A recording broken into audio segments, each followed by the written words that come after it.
اعوذ باللہ من الشیطان الرجیم بسم اللہ الرحمن الرحیم وَإِذْ قُلْنَا ادْخُلُوا هَٰذِهِ الْقَرْيَةَ فَكُلُوا مِنْهَا حَيْثُ شِئْتُمْ رَغَدًا وَادْخُلُوا الْبَابَ سُجَّدًا وَقُولُوا حِطْوَةٌ نَغْفِرْ لَكُمْ خَطَايَاكُمْ وَسَنَزِيدُ الْمُحْسِنِينَ فَبَدَّلَ الَّذِينَ ظَلَمُوا قَوْلًا غَيْرَ الَّذِي قِيلَ لَهُمْ فَأَنزَلْنَا عَلَى الَّذِينَ ظَلَمُوا رِجْزًا مِّنَ السَّمَاءِ بِمَا كَانُوا يَفْسُقُونَ وَإِذِ اسْتَسْقَىٰ مُوسَىٰ لِقَوْمِهِ فَقُلْنَا اضْرِب بِّعَصَاكَ الْحَجَرَ فَانفَجَرَتْ مِنْهُ اثْنَتَا عَشْرَةَ عَيْنًا قَدْ عَلِمَ كُلُّ أُنَاسٍ مَّشْرَبَهُمْ كُلُوا وَاشْرَبُوا مِن رِّزْقِ اللَّهِ وَلَا تَعْثَوْا فِي الْأَرْضِ مُفْسِدِينَ صدق اللہ العظیم۔ محترم سامعین، آج کے سبق میں ہم سورۃ بقرہ کی آیت نمبر 58، 59 اور 60 ترجمہ اور تشریح کے ساتھ پڑھیں گے۔ وَإِذْ قُلْنَا ادْخُلُوا، وَإِذْ اور یاد کرو جب، قلنا جب ہم نے کہا، ادخلوا داخل ہو جاؤ اے بنی اسرائیل، هذه القریۃ اس بستی میں، اس شہر میں، فکلوا منہا پس کھاؤ اس شہر سے، حیث جہاں سے، شئتم تم چاہو، رغدن اطمینان کے ساتھ، فراغت کے ساتھ، وادخلوا الباب اور داخل ہو جاؤ اس کے دروازے میں، سجدن جھک کر، سجد شکر کے ساتھ، وقولوا اور زبان سے کہو، حطوۃ ہمیں بخش دے، یا حطوۃ بخشش، نغفر لکم تو ہم بخش دیں گے تمہارے لیے، خطایاکم تمہاری خطائے، تمہارے گناہ، وسنزید المحسنین اور جلد ہی ہم زیادہ دیں گے احسان کرنے والوں کو۔ فبدل الذین ظلموا پس بدل دیا ان ظالموں نے، قولاً بات، غیر الذی خلاف اس کے، قیل لہم جو ان سے کہی گئی تھی، فانزلنا علی الذین ظلموا تو ہم نے نازل کیا ان لوگوں پہ، علی الذین ان لوگوں پہ، ظلموا جنہوں نے ظلم کیا، رجزن ایک عذاب، من السماء آسمان سے، بما کانوا یفسقون اس وجہ سے کہ وہ نافرمانی کرتے تھے۔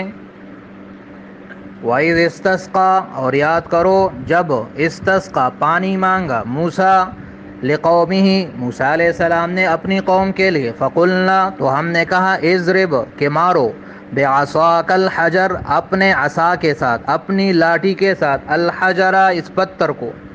فانفجرت پس پھوٹ پڑے، منہ اس پتھر سے، اثنتا عشرۃ 12، عیناً چشمے، قد علم یقیناً جان لیا، کل اناس ہر ایک قبیلے نے، مشربہم اپنا گھاٹ، اپنا پانی پینے کی جگہ، کلو اور حکم ہوا، کلو کھاؤ، واشربو اور پیو، من رزق اللہ اللہ کے رزق سے، ولا تعثوا اور مت پھرو، فی الارض زمین میں، مفسدین فساد کرنے والے۔ یہ آج کے سبق میں 3 آیتیں، ان کا تعلق بھی بنی اسرائیل سے ہے،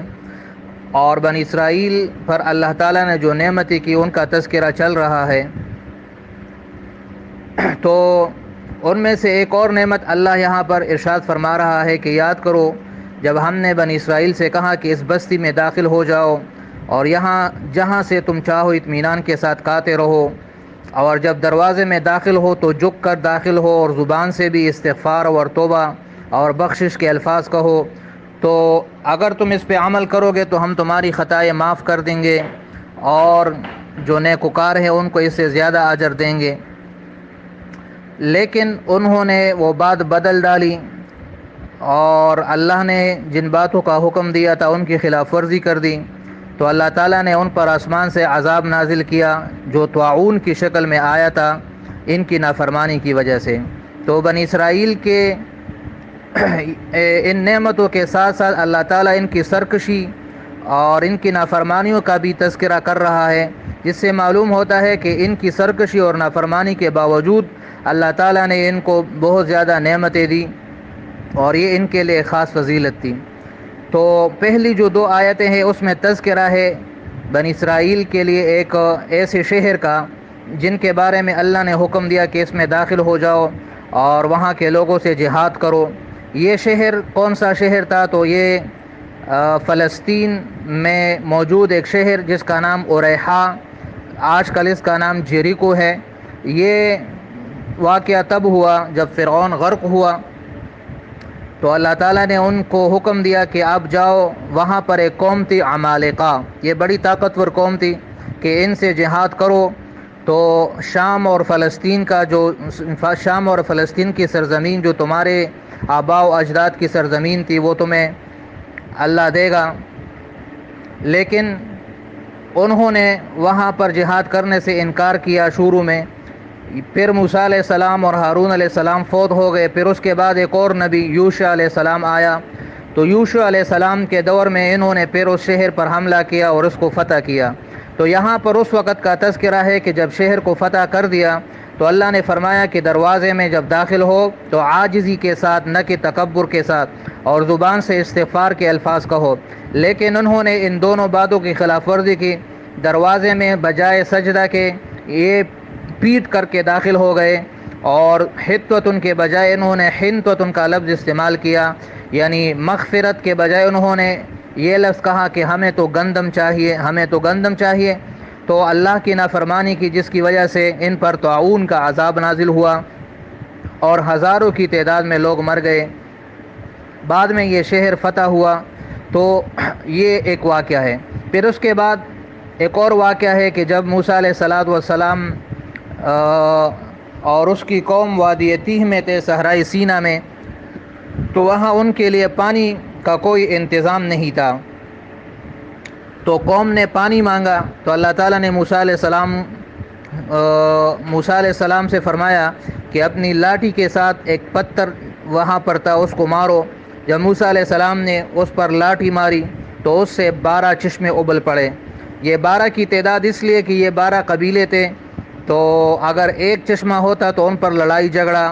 پیدا ہونے کا خدشہ تھا، تو اللہ تعالیٰ نے ہر قبیلے کے لیے الگ الگ چشمہ پیدا کیا اس پتھر سے۔ یہ موسیٰ علیہ السلام کا معجزہ اور اللہ کی نشانی تھی کہ پتھر سے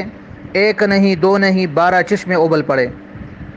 اور ان کے پانی کا بندوبست اللہ نے کر دیا۔ ہر ایک قبیلے کو معلوم ہو گیا کہ ہمارا یہ گھاٹ ہے اور یہ پانی پینے کی جگہ ہے۔ پھر آگے اللہ فرماتا ہے کہ کھاؤ پیو، یعنی من اور سلوا، ان کو کھاتے رہو، اور یہ جو پانی اللہ نے تمہارے نکالے اس کو پیتے رہو، اور زمین میں فساد مت پھیلاؤ۔ تو یہ ایک اور نعمت کا تذکرہ ہے کہ باوجود اس کے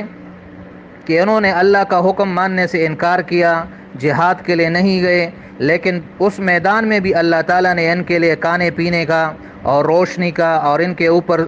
بادلوں کے سائے کا اور پھر پانی وغیرہ کا انتظام بھی وہاں پر کر دیا۔ تو یہ اللہ تعالیٰ کی نعمتیں اور احسانات ہیں اس قوم پر، جس میں ہمارے لیے سبق یہ ہے کہ ہمیں اللہ تعالیٰ کی نافرمانی سے بچنا چاہیے، اور اللہ کی جو نعمتیں ہیں اس کا شکر ادا کرنا چاہیے، اور اگر ناشکری کریں گے تو اللہ اپنی نعمتیں واپس لے لے گا۔ تو یہ بنی اسرائیل کے اس تذکرے سے ہمیں اس وقت ملتا ہے۔